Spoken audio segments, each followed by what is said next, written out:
মাছ মাংস খেতে আর ভালো লাগছে না? তাহলে এঁচোড়ের এই রেসিপিটা একবার বাড়িতে বানিয়ে দেখুন, দারুণ লাগবে খেতে। একবার বানিয়ে দেখুন। তাহলে চলুন রেসিপিটা শুরু করা যাক। আমি এখানে নিয়ে নিয়েছি 500 গ্রামের মতো কাঁঠাল, দুটো মিডিয়াম সাইজের আলু নিয়ে নিয়েছি। এখানে দুটো মিডিয়াম সাইজের আলু কেটে রেখেছি। এখানে এখন আমি কাঁঠালগুলো প্রেসার কুকারে দিয়ে দিব। প্রেসার কুকারে দিলে ভালো মতো সিদ্ধ হয়ে যায়। আপনারা কড়াইয়ের মধ্যেও সিদ্ধ করে নিতে পারেন, আমি প্রেসার কুকারেই করেছি। এখানে দিয়ে দিলাম একটু সামান্য নুন। এখন প্রেসার কুকারের ঢাকনাটা বন্ধ করে এখানে আমি সিদ্ধ করতে বসিয়ে দিয়েছি।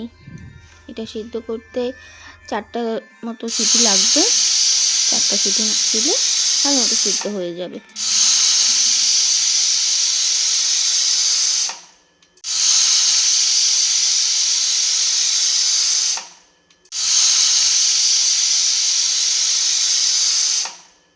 ব্যাস, কাঁঠাল তো সেদ্ধ হয়ে গেল।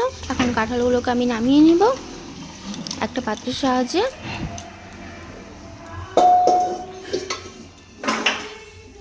কাঁঠালগুলো সেদ্ধ হয়ে গেছে। এখন আমি এখানে কড়াই বসিয়ে দিয়েছি। কড়াইটাকে ভালো মতো গরম করে নেব। গরম করার পরে এখানে আমি দিয়ে দিব এখন সর্ষে তেল। যতটুকু তেল লাগবে দিয়ে দিয়েছি। তেল গরম হয়ে গেছে। এখন তেলের মধ্যে আমি দিয়ে দেব কেটে রাখা আলুগুলো।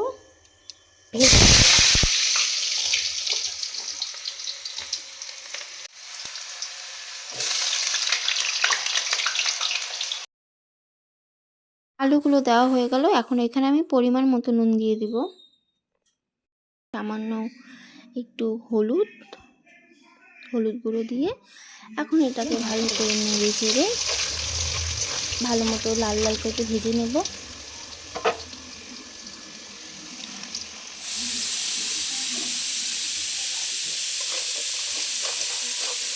আলুগুলো প্রায় ভাজা হয়ে এসেছে। এখন আলুগুলো নামিয়ে নিলাম। এখানে আমি দেবো ফোড়নে গোটা গরম মশলা, 2টা শুকনো লঙ্কা, জিরে, 2টো তেজপাতা। এখন মশলার মধ্যে আমি দিয়েছি জিরে, আদা, লঙ্কা। এখন ফোড়নে দিয়ে দেবো আমি 2টো তেজপাতা, 2টো শুকনো লঙ্কা, গোটা গরম মশলা দিয়ে একটু নাড়াচাড়া করে নেব। তারপরে এখানে এখন দিয়ে দিব গোটা জিরে। দেওয়ার পরে পেস্ট করে রাখা মশলাগুলো দিয়ে দিব। একটু সামান্য চিনি, হলুদ সামান্য, স্বাদ মতো নুন দিয়ে দিব। দেওয়ার পরে এখন ভালো করে একটু নেড়ে চেড়ে নেব। মশলাগুলো ভালো করে কষাতে হবে। এখন এখানে ভেজে রাখা আলুগুলো দিয়ে দিব। এখন এখানে অল্প পরিমাণে জল দিয়ে আবার একটু ভালো করে নেড়ে চেড়ে নেব।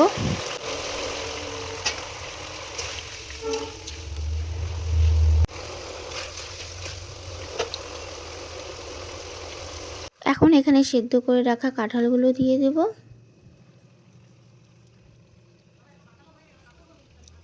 কাঁঠালগুলো দিয়ে ভালো মতো করে একদম নেড়ে নিতে হবে, যাতে কাঁঠালের সাথে মশলাগুলো একদম সুন্দরভাবে ভেতরে ঢুকে।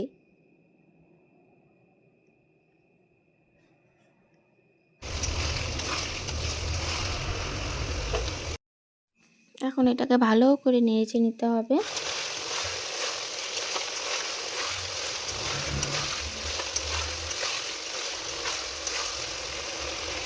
কালারটা কেমন হয়েছে বন্ধুরা?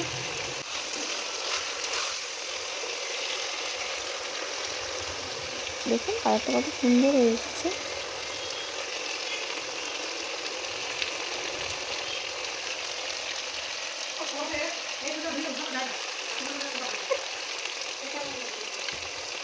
আমি এখানে গরম জল বসিয়ে দিয়েছি। এখন গরম জল ফুটে গেছে। গরম জলগুলো দিয়ে দিলাম। যতটুকু জল লাগবে অতটুকু জলই দিয়েছি। জলটা দিয়ে ভালোভাবে মতো নেড়ে নিতে হবে। গরম জলটা দিলে ঝোলটাও তাড়াতাড়ি ফুটে যায় আর খেতেও ভালো লাগে।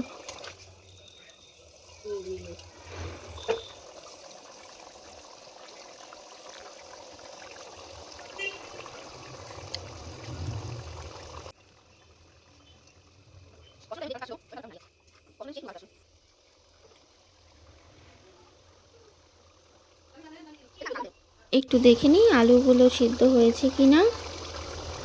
আলু সিদ্ধ হয়ে এসেছে।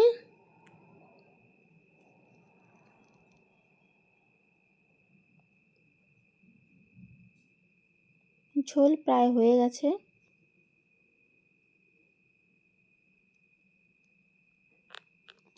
এখন আমি এখানে একটু গরম মশলা দিয়ে দেবো। গরম মশলার মধ্যে আমি দিচ্ছি সানরাইজ গরম মশলা,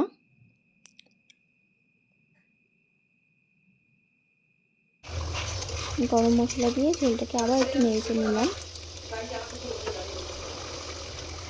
এখন আমি এখানে দিয়ে দেবো অন্নপূর্ণার ঘি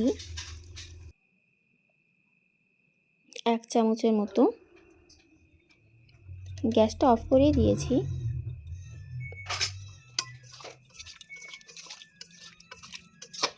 ঘিটা দেওয়ার পরে আর একটু নেড়ে নিলাম। তো বন্ধুরা, আজকের রেসিপিটা কেমন লাগলো অবশ্যই জানাবেন। যদি ভালো লেগে থাকে তাহলে অবশ্যই like, comment, share and subscribe করে দিবেন। ভিডিওটা দেখার জন্য ধন্যবাদ আপনাদের সবাইকে।